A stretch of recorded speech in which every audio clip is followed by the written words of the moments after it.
للہ رب العالمین والعاقبۃ للمتقین والصلاة والسلام علی سید الانبیاء والمرسلین قال اللہ تعالی وتبارک فی القرآن المجید والفرقان الحمید بسم اللہ الرحمن الرحیم والضحیٰ واللیل اذا سجی ما ودعک ربک وما قلی وللآخرۃ خیر لک من الأولی وَلَسَوْفَ يُعْطِيكَ رَبُّكَ فَتَرْضَىٰ صدق اللہ مولانا العظیم وصدق رسولہ النبی الکریم الرؤوف الرحیم اللہم نور قلوبنا بالقرآن وزین اخلاقنا بالقرآن وادخلنا الجنة بالقرآن ونجنا من النار بالقرآن قال اللہ تعالی وتبارک فی شان حبیبہ مخبرا وعامرا ان اللہ وملائکتہ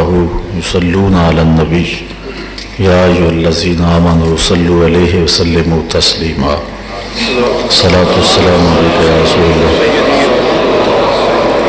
وعلی آلک واصحابک یا حبیب اللہ صلاۃ والسلام علیک یا نبی اللہ وعلی آلک واصحابک یا رحمت اللہ شکر۔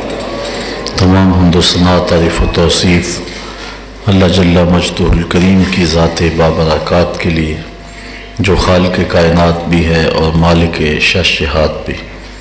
اللہ جل وعلا کی حمد و ثنا کے بعد حضور نبی اکرم شفیع امم رسول محتشم نبی مکرم صلی اللہ علیہ وسلم کے حضور ناز میں اپنی عقیدتوں ارادتوں اور محبتوں کا خراج پیش کرنے کے بعد واجب الاحترام ذوی الاحتشام برادران اسلام السلام علیکم ورحمۃ اللہ وبرکاتہ۔ عالی مرتبت ذی وقار علماء کرام، سامعین، مہمانان عالی مرتبت، صدر مجلس حضرت قبلہ شاہ صاحب زیدہ مجدہ، منتظمین درس قرآن، السلام علیکم ورحمۃ اللہ وبرکاتہ۔ آج کی یہ تقریب ماہانہ درس قرآن کی تقریب سعید ہے جس میں میں اور آپ حاضر ہوئے ہیں۔ سورۃ الضحیٰ سے کچھ کلمات تلاوت کیے گئے ہیں۔ اللہ تعالیٰ میری زبان پر ان آیات کے ضمن میں کلمۃ الحق کہنے کی توفیق نصیب فرمائے اور ہم سب کو جو چیزیں قابل عمل ہیں ان کو سننے کے بعد توفیق عمل بخشے، جو چیزیں اعتقاد اور عقیدے کی پختگی کا باعث ہیں اللہ انہیں قبول کرنے کی توفیق عطا کرے۔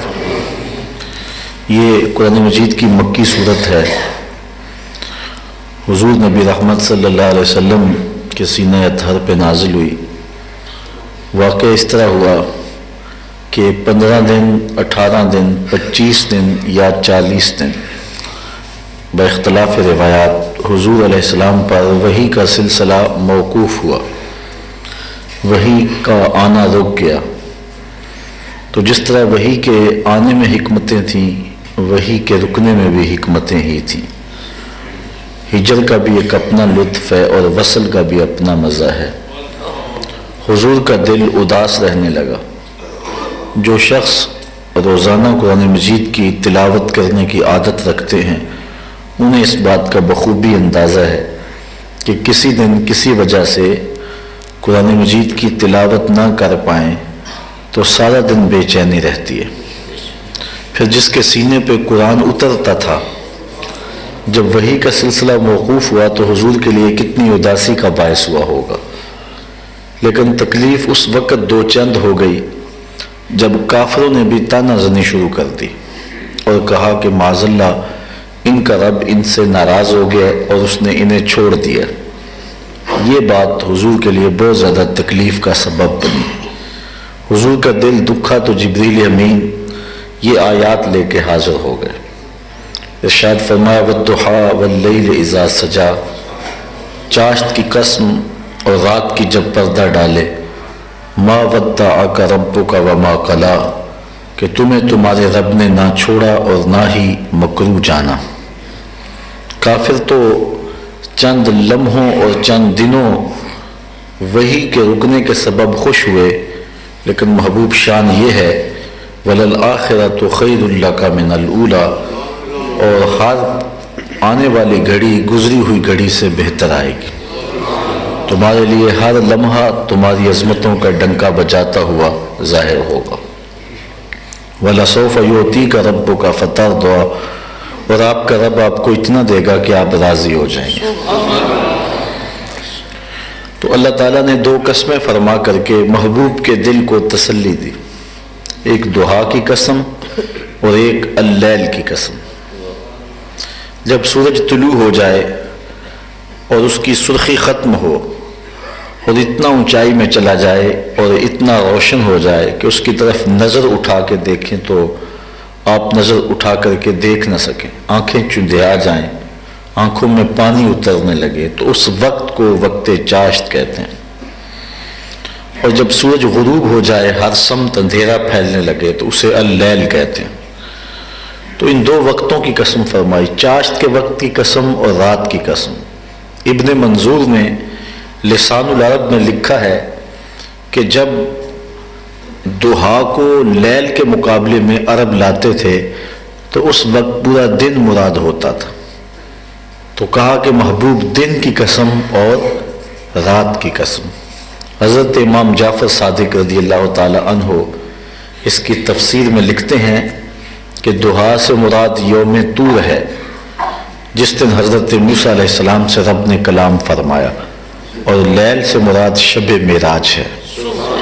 کہا محبوب حضرت موسیٰ کے اس دن کی بھی قسم جس دن ان سے کلام کیا گیا تھا، اور معراج کی خلوتوں میں آپ کے رب نے آپ سے بلا کر کے، آپ کو بلا کر کے جو کلام فرمایا تھا، مجھے اس شب کی بھی قسم، آپ کے رب نے آپ کو نہ چھوڑا اور نہ ہی ناپسند کیا۔ اس کی ایکو بالکل اگر بند کر دیں تو آسان ہوگا۔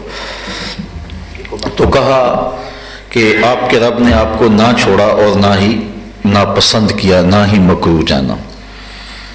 حضرت شاہ عبدالعزیز محدث دہلوی بر صغیر پاک و ہند میں بڑا نمایاں اور معتبر نام ہے۔ تمام مکاتیب فکر کے لوگ انہیں اپنا مقتدا مانتے ہیں۔ ان کی تفسیر عزیزی قرآن مجید پر ایک بڑا خوبصورت اور نمایاں کام ہے۔ انہوں نے کئی اقوال بیان کیے ہیں، اس پر میں دو چار اقوال آپ کے سامنے رکھوں گا۔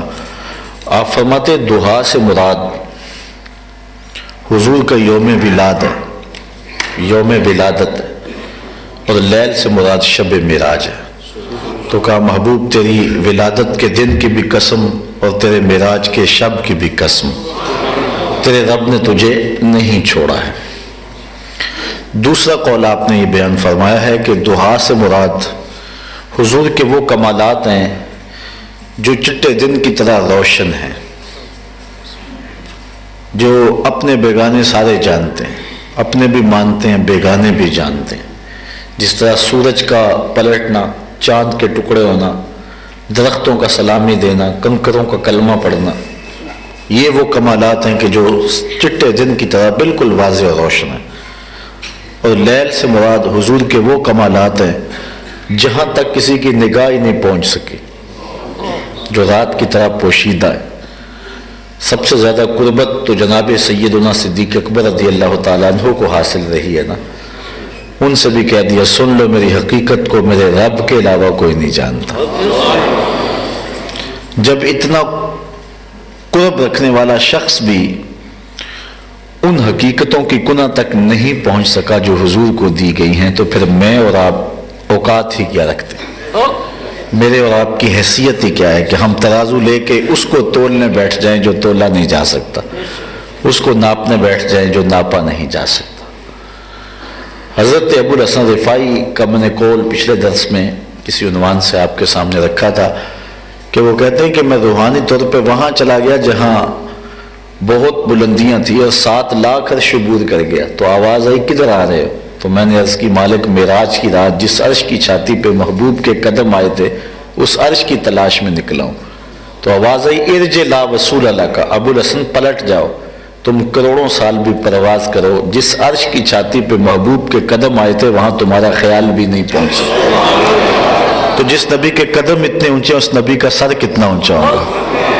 یہاں اعلیٰ حضرت کا اسلوب دیکھیے، وہ فرماتے ہیں خرد سے کہہ دو کہ سر جھکا لے، گماں سے گزرے گزرنے والے، یا خود پڑے ہیں جہت کو لالے، کوئی کیا بتائے کدھر گئے تھے، سراغ عین و متا کہاں تھا، نشان کیف و الا کہاں تھا، نہ کوئی ساتھی نہ کوئی راہی، نہ سنگ منزل نہ مرحلے تھے، کمان امکان کے جھوٹے نکتوں تم اول و آخر کے پھیر میں ہو، محیط کی چال سے تو پوچھو کدھر کو آئے کدھر گئے تھے، کوئی حد ہے ان کے عروج کی، بلغ العلاب کمال ہے۔ تو کہا دہا سے مراد وہ کمالات ہیں کہ جو چٹے دن کی طرح روشن ہیں، سارے ہی جانتے ہیں، لیکن لیل سے مراد وہ کمالات ہیں کہ جہاں تک کسی کی نگاہ ہی نہیں پہنچی۔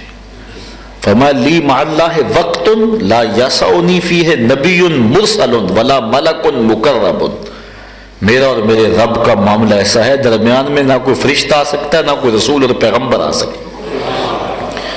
وہ رازداری کی باتیں اللہ تعالیٰ نے اپنے محبوب کو معراج کی قربت میں جو وحی خاص فرمائی تھی، جب دنا فتح اللہ کے فاصلے سمٹے اور ادنا کی منزلوں تک پہنچے تو اللہ تعالیٰ نے فرمایا فَأَوْحَى إِلَىٰ عَبْدِهِ، تو اس نے اپنے محبوب کو کچھ باتیں کہی، اپنے محبوب کو وحی کی۔ کان کھڑے ہو گئے نا، کیا کہا؟ آگے فرمایا ما اوحا، تمہیں کیا لگے جو مرضی کہا۔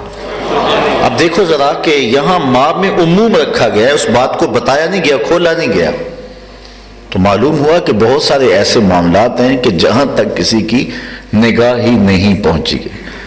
حضرت ملا جیون رحمۃ اللہ تعالی علیہ جو کہ اورنگزیب عالمگیر کے بھی استاد ہیں، انہوں نے تفسیرات احمدیہ کے اندر لکھا کہ اللہ نے اپنے محبوب کو 70,000 حقائق، 70,000 اسرار اور 70,000 رموز عطا فرمائے معراج کی رات۔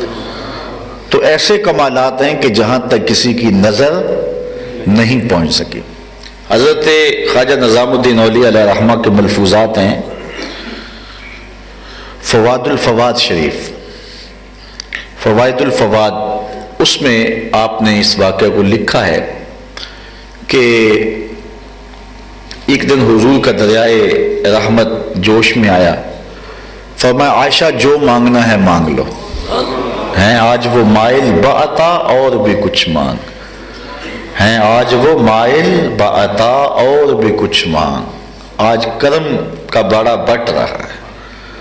کہا عائشہ جو مانگنا ہے مانگ لو۔ ام المومنین نے عرض کی کہ حضور اگر اجازت ہو تو میں اپنے باپ سے مشورہ نہ کر لوں؟ ام المومنین نے کہا کہ اگر آپ اجازت دیں، تھوڑا سا وقت دیں، تو میں اپنے والد گرامی حضرت صدیق اکبر سے مشورہ نہ کر لوں؟